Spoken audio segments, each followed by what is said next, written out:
வணக்கம்.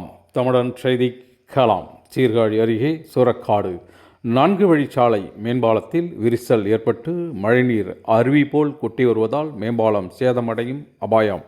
நடவடிக்கை எடுக்க கோரிக்கை. மயிலாடுதுறை மாவட்டம் சீர்காழி அருகே சுரக்காடு பகுதியில் அமைந்துள்ள 4 வழிச்சாலையில் அமைக்கப்பட்டுள்ள மேம்பாலத்தின் ஒரு பகுதி சுவற்றின் வழியாக மழைநீர் அருவி போல் கொட்டி வருகிறது.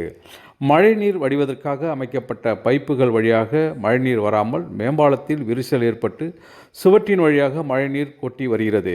இதனால் சுவற்றின் பக்கவாட்டில் மண் அரிப்பு ஏற்பட்டு மேம்பாலம் சேதமடைய வாய்ப்புள்ளது. இதன் மூலம் போக்குவரத்தும் பாதிக்கப்படும் அபாயம் ஏற்பட்டுள்ளது. உடனடியாக தேசிய நெடுஞ்சாலைத்துறை அதிகாரிகள் பார்வையிட்டு உரிய நடவடிக்கை எடுக்க வேண்டுமென பொதுமக்கள், வாகன ஓட்டிகள் கோரிக்கை விடுத்துள்ளன.